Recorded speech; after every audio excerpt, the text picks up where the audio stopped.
Diksha is not an easy phenomenon like traditionally or many other teachers. They say it is not like Kanapatikur that you say something into students' ear and Diksha is taken.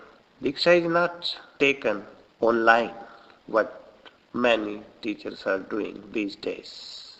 They are taking many students into illusion. It is very difficult to find a spiritual seeker because spiritual seeker will just think about self-improvement, meditation, and every step growing spiritually. Today is a very special day. Tammy Herbster will be the first person to take the true spiritual Diksha under my order. It is not an easy thing to do. It is not an easy way of life.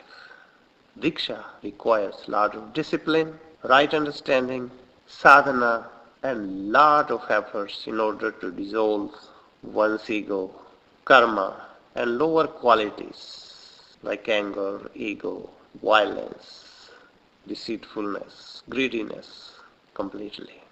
Her Diksha is a totally different than tradition. This Diksha is making her a true disciple.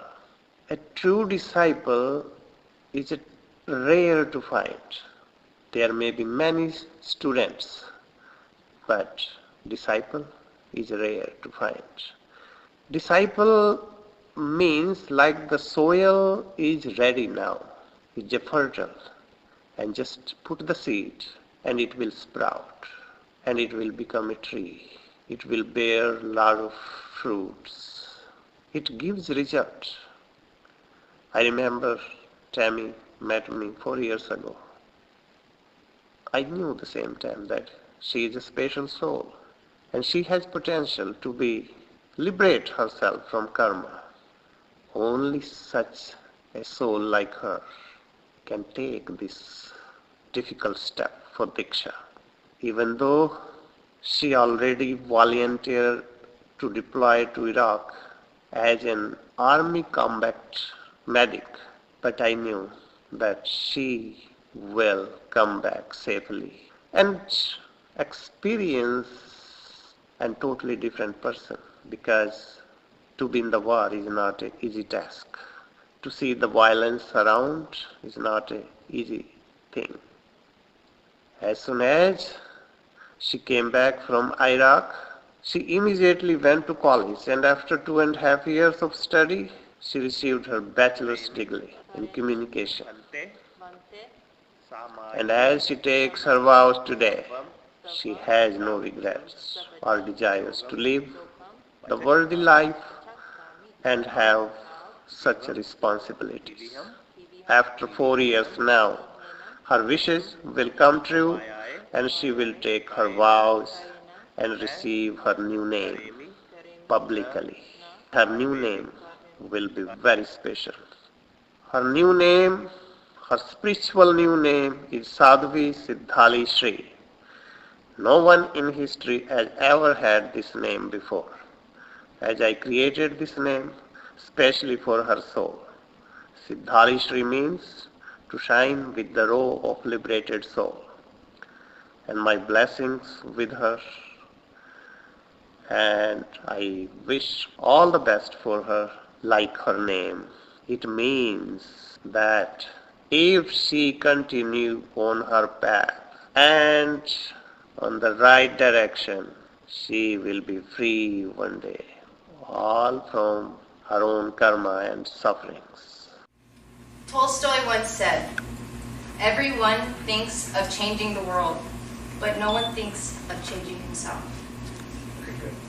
As you have heard, taking Diksha is not an easy thing. Many of you have approached me telling me that Diksha is very hard, that it is a brave step, and have questioned me if I am ready to renounce the world. In my eyes, Diksha is the commitment and discipline to grow spiritually.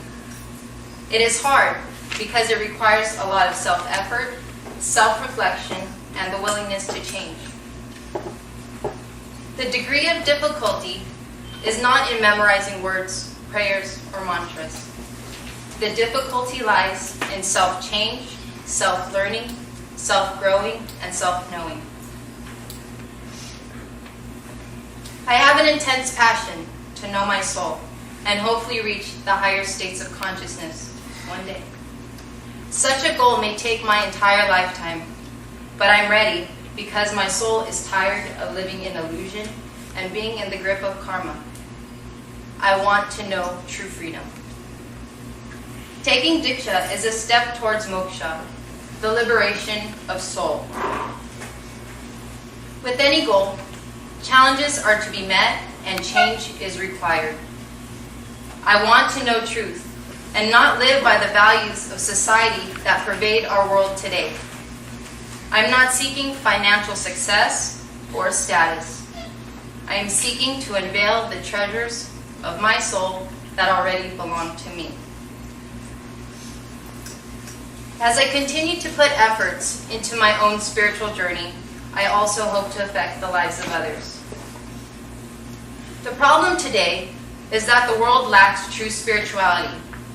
The media tends to reflect what values are in any culture, and if we look into the American pop culture, we are saturated with negative images and messages that promote materialism, consumerism, violence, sex, drugs, alcohol, and reinforce stereotypes.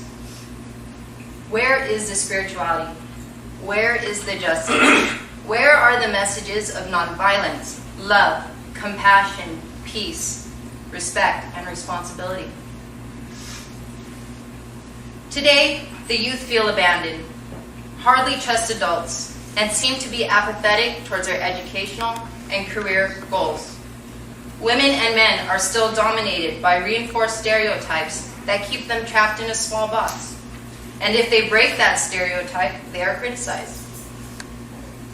There is conflict and war among religions, because one says they are the only way and the other is wrong.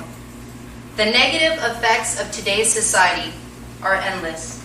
However, it can be reversed and spirituality and peace can prevail. The world needs change. And change starts with you. What you wish to see in this world, you must practice and make it your own.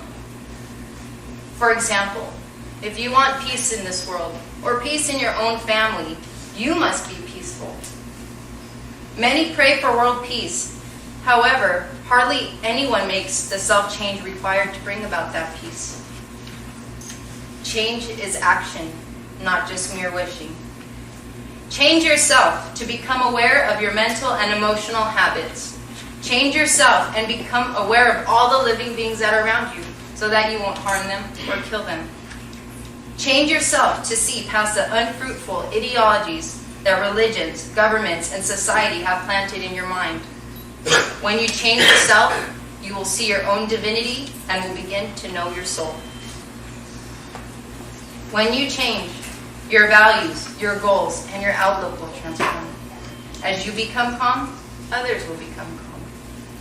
Imagine if the whole world wholeheartedly took a step towards real transformation. The world would become peaceful instantly. However, the reality is the world can only change one person at a time. Slow and steady wins the race, and peace will prevail. The benefits of change lie in self-learning and self-knowing. If the youth today learn spiritual values, they will be focused, determined, confident, and aware. If women today learn spirituality, they will be empowered, strong, and be positive spiritual role models for our youth. The same goes for men. If spiritual values flourish society, there would be equality among gender, race, and orientation. There will be less conflict in the world and more understanding. The world can change, but it is in your hands. Take action. Take action in your own life. Maybe meditate 5 minutes a day, and you will see the difference.